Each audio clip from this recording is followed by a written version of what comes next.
Hello everyone, welcome back to another episode of Gaming the System, the podcast where three intersectional feminists examine gaming and games through a feminist lens. Today I'm your host Alex and I'm joined by my friends Jem and Matt. Before we get started, if you want to support us, you can subscribe to our Patreon at patreon.com/gamingthesystem for some exclusive content. Or you can send us a one-off donation via PayPal to our email address wearegamingthesystem@gmail.com. It's such sociology is such an interesting topic. It's another area where complexity makes things more interesting, because if you look back at, say, Winston Churchill, say, massive war hero, fought in the First World War, was instrumental in Britain standing up against the Nazis when we had. It's stunning, frankly, that the majority of our ruling class didn't want to side with Hitler, because that's their. But you know that Winston Churchill was an advocate for eugenics, right? Yeah. So that's what I was coming on to. I'm not saying unconditional death. I just wasn't sure if you knew that, but I'm sure you were going to get to it. He was concentration camps, colonialism, all of that shit. And you go, well, he still was instrumental in fighting the Nazis, and he was in favour of colonialism and empire and the concentration camps. And then we go in the middle there. Whereas what the ruling class do and what has been done through our education system is going, royalty is great, empire is great, it's all completely normal, they're all just normal, nice people doing normal things, rather than going, Henry VIII got married 6 times and was executed them when he didn't like them anymore. And you go, well, he was a king, because it's that going from, but we're the best, and the stuff that doesn't matter, and the distance between. So in America, it wasn't until the 60s or 70s that there was integration. The races were actually integrating, but for a long time after that, there weren't any black quarterbacks in the NFL. Not because they weren't good enough to be quarterbacks; it's because the stereotype was that black people were too stupid to be quarterbacks. And now, in present day, there are tons of black quarterbacks. The best ones in the game are black quarterbacks. So it's always been wrong. All this stuff has always been wrong, always going back. And I want to ask people right now that you go, you were wrong about black people, you're wrong about disabled people, wrong about Asian people. All these things that throughout time you're going, we were wrong about that the entire time. You go, when did it start being? Were we wrong the entire time? Were we wrong only 50 years ago? And that's the problem with the colourblind thing. Going, I don't see race. We're all exactly the same. It's skipping that part of why were they treated the way they've been treated through history. And then, what was the point where, everything's fine and good now? How long has that been going on? But then you have to look back and go, well, no, it hasn't. It's an arc upwards. But if you ask, that absolute core programming of racism from the colonial days is still the core now. You ask someone why they hate black people. In the past, they'll just go, they're black, I hate them because they're black.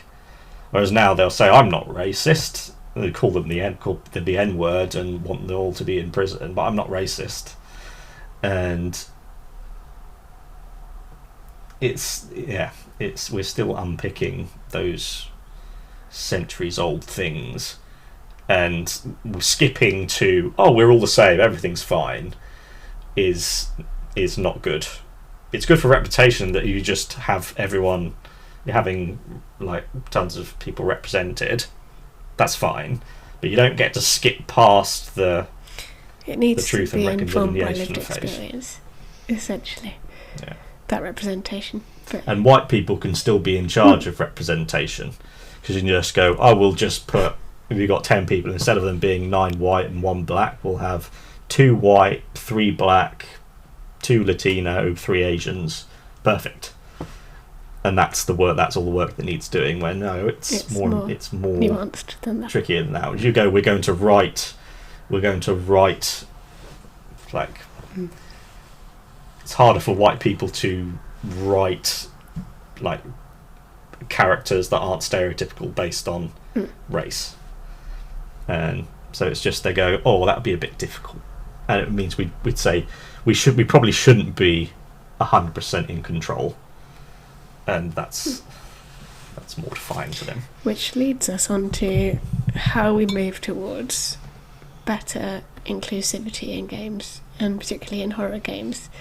So we've discussed a lot on the pod. Obviously, one of our favourites, which is The Last of Us Part 2, and then things like Hellblade as well. They're moving towards more inclusive portrayals, But then you've got games that are really popular, like Dead by Daylight, as well. But how do we ensure that games become more meaningfully inclusive rather than just tick boxing or saying, oh, well, we've got this XYZ person in there, but not giving it that nuanced storyline or you know, is it about thinking about the whole process from development up, or is there more to it than that?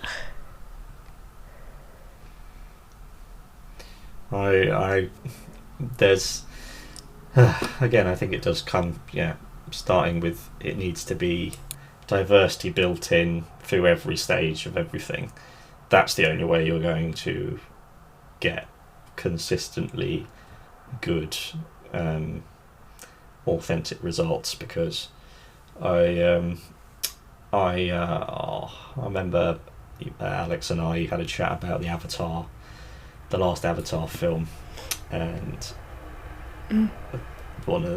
it's just like Pocahontas with blue people instead, and having it be the most like white saviour colonial thing ever, and the perspective on how the Na'vi are presented is exactly the same as these old colonial things from hundreds of years ago. Even if you have someone who goes so you've got the evil villains going, oh, they're just animals and savages and we want to take their land and we're doing them a favour by coming in and colonising them. That's one side. And then the other side is going, they're beautiful, majestic creatures who are in one with nature and they deserve to be protected against evil. It's still going, but that's not put in the... You're not putting the diverse actor first. You're not going, this diverse person has this thing, they're playing this role for us, this stereotypical role, so that the white person has their motivations. That's what brought me on to that. Starting a stream of watching someone play the Avatar game, the one that came out last year or something, and you play as these Na'vi children who were like taken in by the humans and being trained to be soldiers. It's such bullshit. Yeah. It's such a terrible story. Yeah, immediately you just go, for fuck's sake. And so you're these Na'vi children, and you immediately thing that fucks me off so much about any kind of like native stuff is that there's the jumping around thing, which is just so embarrassing and insulting. Because that's exactly what they did in the film. They had an actual boy who was raised amongst the Na'vi, and he's going like that, and then going and not using contractions, just saying like going, I won't do that, as I will not do that. I'm going hunting. I am going hunting. And it's these little slivers of stereotypes which just every single time it's going, nope, nope, nope. And until you've got people who were on the receiving end of colonialism going, yeah, you're having this be an allegory about colonialism and empire and capitalism. You can't have the allegorical native people be jumping up and down like hissing blue people, because what are you doing? That's what you're saying our ancestors were when your ancestors were coming over and enslaving them. What are you doing? But then the reason, again, it comes down to why the ruling class fight against this so much is because if you tell James Cameron that, he's going to go, well, what are you talking about? I'm telling the majestic story of the native beast. I mean people fighting back against the evils of colonialism. And then it will just go round and round in circles. But, yeah. Yeah. I'm playing a game called Coral Island at the moment, which is a very cosy game, which is just a massive homage, let's say, to Stardew Valley. Nice. It's basically Stardew Valley in 3D.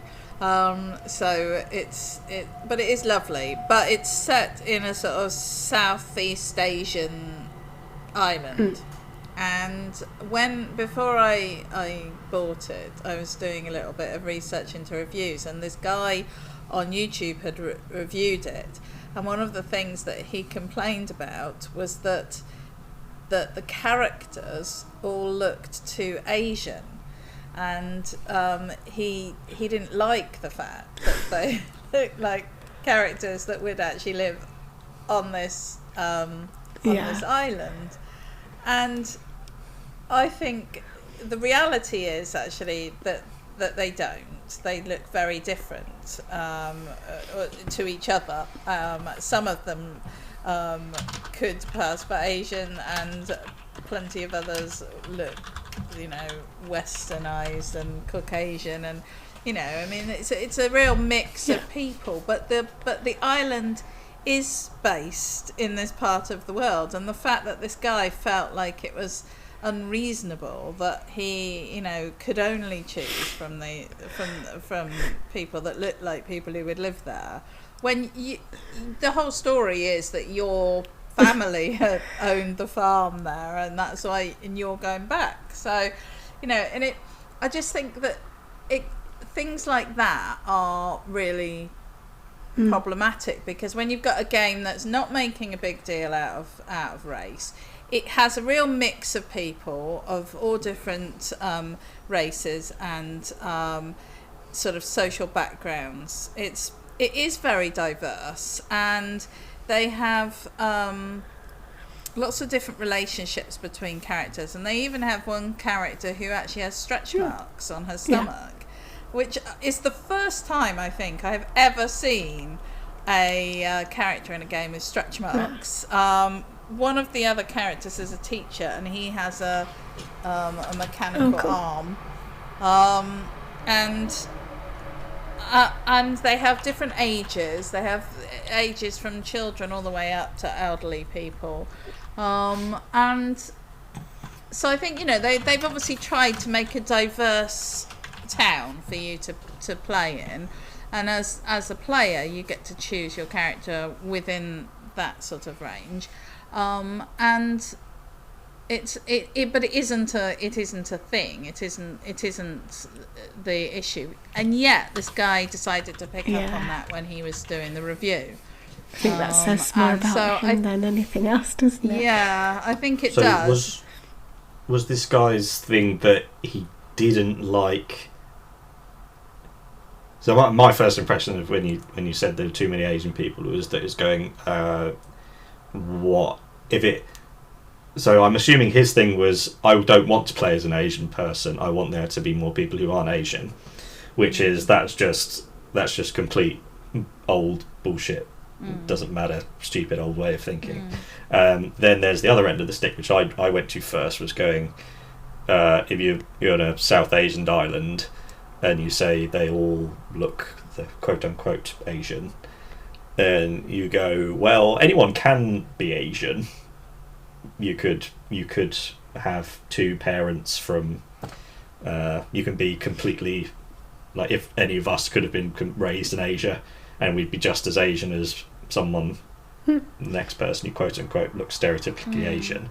And so that's one side. You go, well, then if anyone can be from anywhere, which is true, then you could just go, right, we'll have a Southeast Asian people, and they're all white. They're all white people. They just happen to look like they're all white people from America, which is a place that's another extreme end. But so your guy was going, because then once it's this white man thing of it, like feeling like it's a zero-sum game, with every opportunity that is given to someone who isn't a white man is an opportunity taken. Yeah, he felt like it was fair enough for the people that live on the island to look however they looked, but he didn't feel that he had an option that looked like how he thought he looked, or how he thought he wanted to look. And firstly, welcome to the world of most of us, but secondly, that wasn't even true. It wasn't like that I had a later version than he'd been reviewing or anything like that, because I did actually check all that up. It was not true. And it meant that he had gone in, and because a lot of the characters, I mean, it's offensive to sort of say that people look this way anyway, but I mean, because the characters had a particular look, he was like, oh, everyone looks like this, and it just felt completely unnecessary about a game that is lovely, and it's the most unoffensive game. I'm sure there are people out there that can find offensive things about it, but to me it's one of the most unoffensive games that I've come across for a while. And so what do I think we need to do to resolve these problems? Bring in people who know what they're talking about. Start having conversations with people who do understand the issues around how colonialism impacts our ability to make sensible decisions about unconscious bias, and that can understand the point you were making earlier, Alex, about the fact that we all end up disabled at some point in our lives, for shorter or longer times in our lives, and it's ridiculous to begrudge the idea that we can make the world a better place for people with disabilities, and that in some way is harming the world for the rest of us. It's just stupid, actually. It is literally just a stupid argument, and I think so. I just would really like to see a greater recognition of those things, and we've talked about that so much in general in gaming, but in horror I think that it is really important, because horror is something that is designed to evoke strong emotions and strong emotional responses, and when our emotions are heightened, we take in information in a stronger way. We take in the messages in a more deep manner, which is why humour can be so dangerous, because when people joke about things, those things actually, far from being less impactful, can actually become more impactful. And the same with things that are scary. And if we scare people, that's why so many people are scared of clowns. Because clowns are used as a scary tool right from the word go, because they jump out at you out of a Jack-in-the-Box jumps out at you when you're 3, and then you make that association, and for the rest of your life you're scared of clowns. This isn't a true story, this didn't happen to me. But I am quite scared of jack in the boxes. But you know, I think the thing is that when we are scared, we are vulnerable, and when we are vulnerable, our mind takes note of the things that are happening around us and goes, fucking hell, better remember this for next time it happens.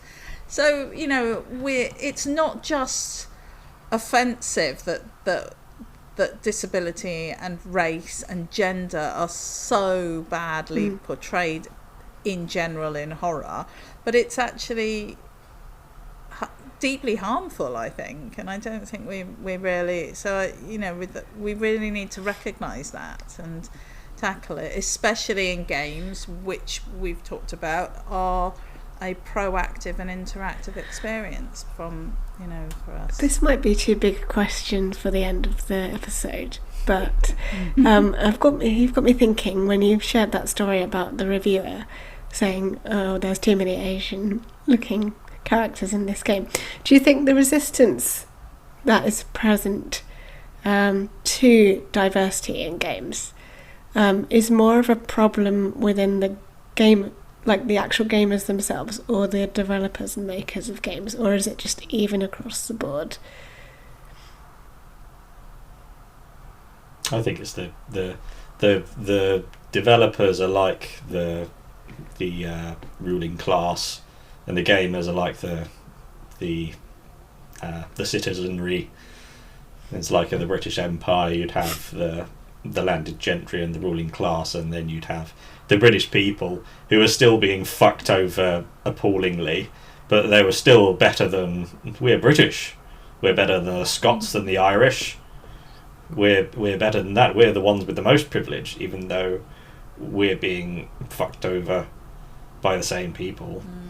And we're being used as a giving a tiny bit of scraps to make us feel loyal to these ruling class people who we fight for king and country. We go, no, we're not. We're fighting for the landed interests of our ruling class.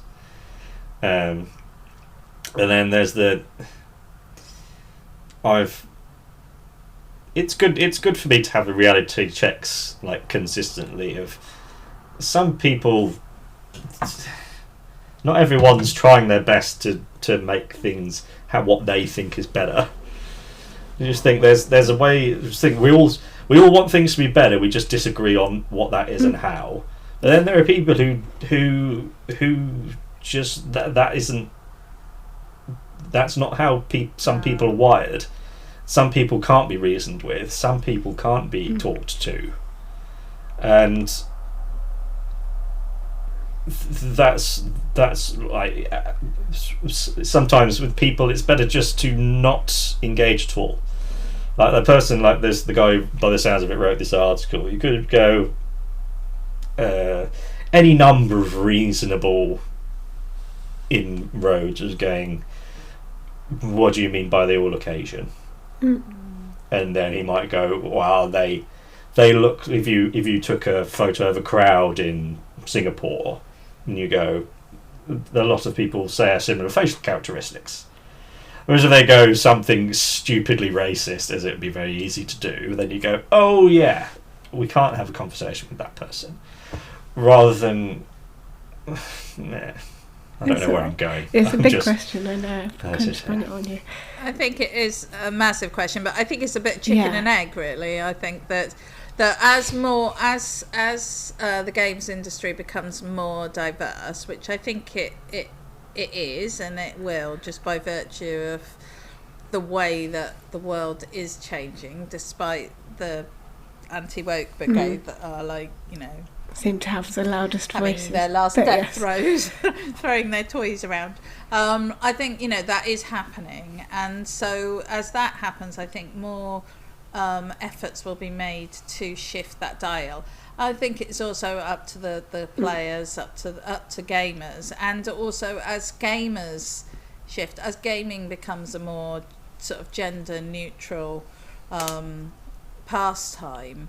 I think that we will see demands for more options and more diversity in games, and but I think that is a problem. I mean, we've talked about this before, but I think that is a problem when it comes to people of colour, and when it comes to people with disabilities, because we know that those groups tend to have smaller, are represented in smaller numbers within the games world. So they're consuming less games. So therefore, it may be from a purely sort of business perspective, it might feel like there's less reason to appeal to those groups or to facilitate those groups. However, flip side, we are seeing improvements, I think, for both of those groups within the facilities, and the acknowledgement that there's a market there that can be tapped, that is being missed at the moment. But just while we were talking about this, I did a quick Google of black protagonists in games, and the list is tiny, and a lot of people were just like, no, I can't really think of anyone, or it wasn't a lot. And I've looked before, and I think that is extremely problematic, actually, because that's they were sort of like, a character from Final Fantasy, and the characters that we mentioned already from Walking Dead, and it's a few, and most of them aren't main characters either. So. Yeah, definitely something to push for in the future, I think. Yeah, so that about, unless anyone has any extra points, you look like you do that. Yeah, go on. Sorry. Yeah, just one thing that I've another thing I've been thinking about recently is that we live in the world that the ruling class create for us, and there are people who lead into that and be as terrible a person as they're enabled to be, and then there are people who recognise that this is what the system's done and want to be against that, and then there are people in the middle who are sort of ebbing and flowing with what's going on, but there is still holding individuals accountable, because it's very easy. It's just like with the Nazis going, I was just following orders. I have no personal responsibility for the things that I was enabled to do. And I don't know what my final point was. Just I wanted to get that off my chest. That's all right. That's what the podcast is for. So that about brings us, I think, to the end of what has been a huge topic, and I'm sure it won't be the last time we speak about it in the pod, if I'm any good at guessing. But yeah, so that brings to the end the current trilogy on horror in gaming, and I hope you've enjoyed it. If you have any thoughts you'd like to share, please comment, let us know, share with friends, and we have new episodes every Thursday. So you can expect more from us in the future, perhaps some Christmassy themed episodes in the lead up to the festive period, and we'll look forward to those, and hopefully some more chained together as well, which we've been enjoying a lot. So catch us then, and we'll see you soon. Thank you. Bye. Bye.